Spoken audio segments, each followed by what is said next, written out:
33세의 나이에 우리나라에 선교사로 온 에비슨 42년을 우리나라에서 의료 선교사로 보내고 이제 75세의 나이에 한국을 떠날 때에 그 에비슨을 배웅하는 자리에 800명이 넘는 수많은 사람들이 이 서울역 주변에 모였다는 거예요. 이유가 무엇일까요? 그것은 바로 우리나라 최초의 서양식 병원이었던 제중원을 가장 크게 발전시킨 바로 연대 세브란스 병원의 설립의 역사가 있기 때문일 것입니다. 제중원은요, 1885년에 알렌이 고종임금으로부터 하사받은 우리나라 최초의 근대식 병원이잖아요. 많은 사람의 인기를 얻었던 제중원이었습니다. 그러나 알렌 이후에 그 헤론 2대 원장 때에 참 열심히 일을 했는데 너무 열심히 일한 헤론은 그만 이질 전염병에 걸려서 우리나라에서 순교했고요. 또 3대 원장이 그 제중원에 들어와서 우리 조선 정부하고 마찰이 빚어지고 그리고 정부의 운영권과 제중원의 운영권에 여러 갈등을 인해서 그만 2년도 채우지 않고 제중원을 놓고 떠나가면서 제중원이 세워진 이후에 8년 차가 되었을 때에 이 제중원은 이제 참 어려운 상황에 접어들었었습니다. 바로 그때에 1893년 에비슨이 그 제중원의 4대 원장으로 와서 기울었던 제중원을 다시 일으켜 세우는 일을 한 것입니다. 가장 먼저 에비슨은 조선 정부의 지원에서 벗어나서 독자적인 자립된 제중원 운영을 고종에게 요청을 했습니다. 에비슨은 6년이 지난 1899년에는요, 이 제중원에서 의학 교육을 시작을 했습니다. 그리고 11년이 지난 1904년에는 마침내 오늘날 우리가 세브란스 병원이라고 하는 연대 세브란스 의료원으로 탈바꿈시키는 획기적인 발전과 성장을 이루어낸 겁니다. 이 에비슨은 이 연희전문학교하고 세브란스 이 의료원을 합쳐내야 되겠다라는 비전을 가졌습니다.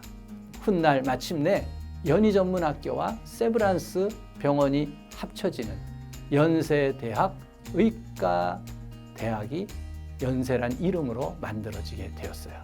거기에는 에비슨의 깊은 철학이 있었습니다. 그것은 바로 조선의 의학은 조선인 의사들이 책임을 져야 한다.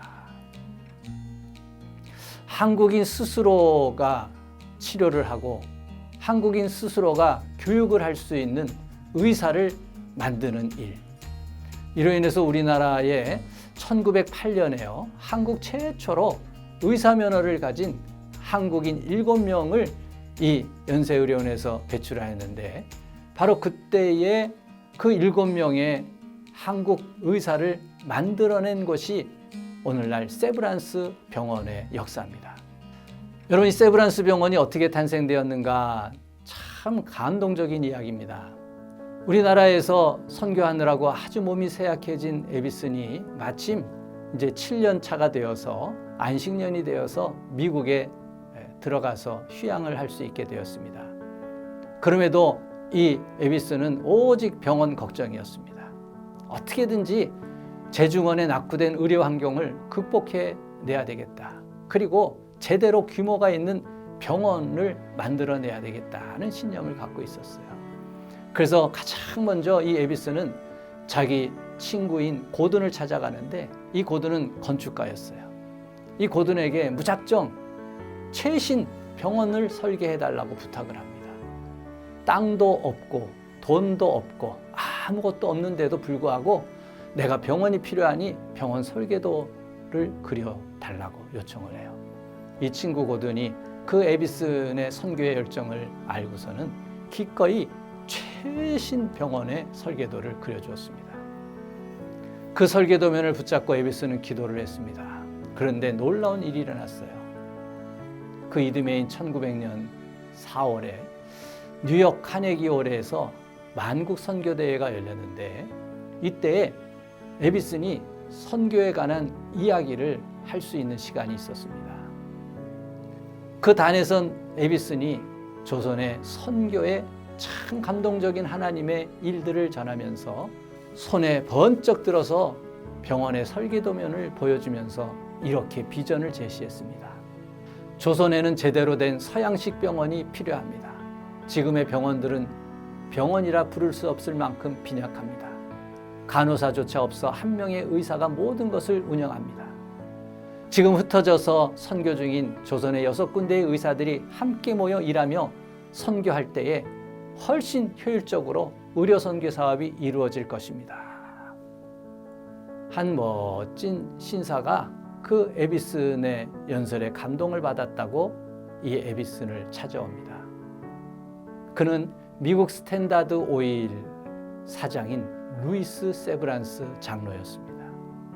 이 세브란스 장로님이 에비슨에게 그 자리에서 $10,000,000를 내가 기부할 테니 그러면 병원을 지으시오 얘기를 했습니다. 천문학적인 거금을 한 번에 기부한다는 말에 이 에비슨은 너무 감사했습니다. 그때 이 루이스 세브란스 장로님이 주는 나의 기쁨이 받는 당신의 기쁨보다 큽니다. 여러분, 이 세브란스 장로가 $10,000,000를 기부한 후에도요, 돈이 필요하다는 얘기를 듣고는 $5,000,000도 기부하고, 그리고 병원이 다 세워지고 이 세브란스가 우리 병원을 방문을 했어요. 그리고는 그 자리에서 또 내가 $30,000,000를 기부하겠습니다.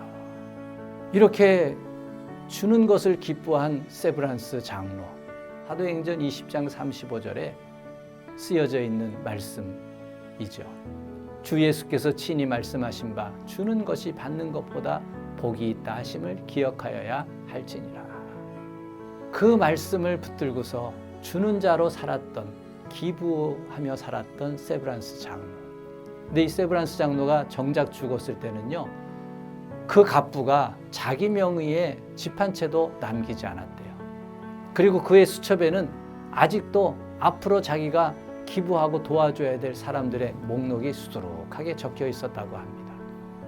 그리고 세브란스는 죽기 전에 유언을 남겼는데 그 자녀들에게 자기의 기부를 계속 이어가라고, 그리고 조선의 에비슨의 세브란스 병원을 계속 기부할 수 있는 그러한 사람이 되라고 남겼다고 그래요. 그 자손들이 계속 세브란스 일가가 그 에비슨이 세운 세브란스 병원을 지원한 금액이 자그마치 $125,000에 이른다고 합니다. 그리고 에비슨은 그 병원의 이름을 바로 그 많은 돈을 기부한 세브란스 장로님의 이름을 따서 제중원에서 세브란스 병원으로 바뀌게 된 것이에요. 그래서 오늘날 세브란스 병원의 모태가 뭐냐 그럴 때 한마디로 기부, 주는 것, 나눔입니다. 여러분, 에비슨이 처음 세브란스 장로님에게 $10,000,000의 돈을 가지고 들어왔잖아요. 돈이 있는데도 4년 동안 병원을 짓지 못했어요. 가장 먼저 부딪힌 것은 당시 활발하게 선교를 했던 평양 선교사들과의 마찰이었습니다. 평양에 선교하는 사람들은 아니 그렇게 큰 돈을 병원 하나 짓는 데 쓰지 말고 반씩 나눠서 $5,000는 평양 선교에 쓰자. 500~600억 정도 되는 큰 돈이니까요. 네. 그런데도 에비슨은 아닙니다. 미래를 보고서 제대로 병원을 져야 됩니다.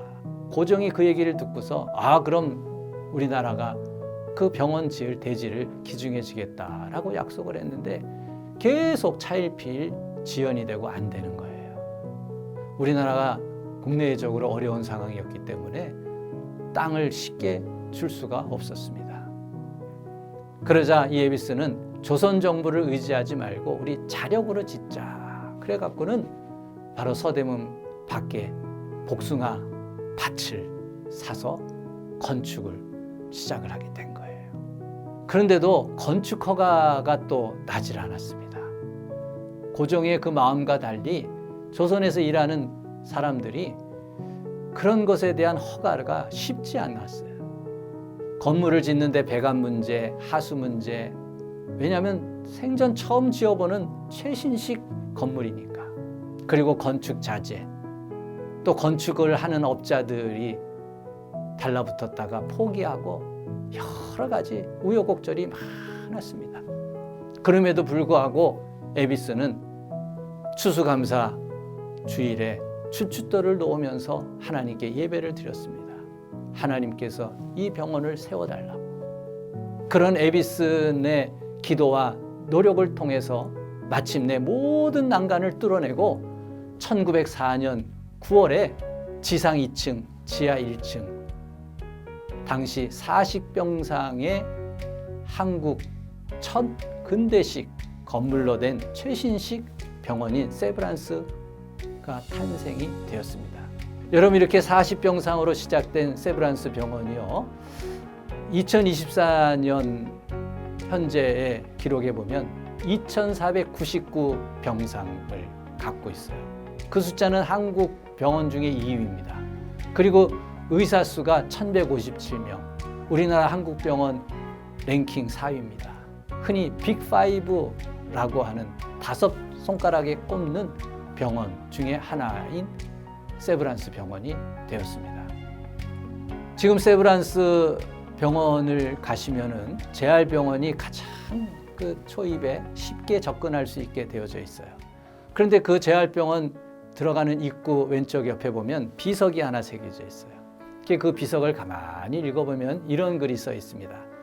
낙심하지 말고 꾸준히 선을 행합시다. 꾸준히 계속 하노라면 거둘 때가 올 것입니다.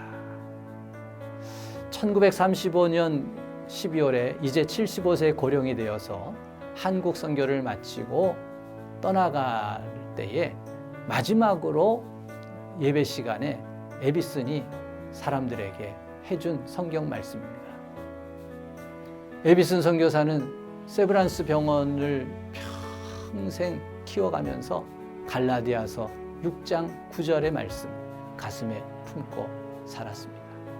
이렇게 33세의 젊은 나이에 우리나라에 와서 42년을 섬기고 75세 고령이 되어서 이제 고국으로 돌아간 에비슨은요, 1956년 96세의 나이를 살고 하나님 품에 안겼습니다. 지금 연대 세브란스 의대에는 에비슨의 동상이 크게 세워져 있습니다. 일찌감치 동상을 세웠는데 에비슨을 기념해서 일제시대인 1942년에요. 일본이 전쟁에 몰입돼 있어서 물자 확보를 하기 위해서 군수 물자로 쓸 수 있는 동이나 모든 것들을 가져가는데 세워져 있는 그 에비슨의 동상까지도 가지고 가서 군수 물자로 써버린 거예요. 해방이 되고 난 다음에 세브란스 의대의 동창회가 다시 기금을 마련해서 그 없어진 에비슨 박사의 동상을 1966년에 다시 학교에 세워놨습니다. 그 세브란스 병원에 세워진 에비슨 동상에 써있는 문구입니다. 이 동상은 1893년부터 1935년에 걸쳐 선교의사로서 긴 안목을 지닌 지도자로서 한국인의 친구로서 또한 하나님의 종으로서 한국 국민에게 바쳐진 그 기념비적인 봉사에 대한 감사와 사랑의 뜻으로 그의 제자들과 한국인 친구들에 의해 건립된 것입니다.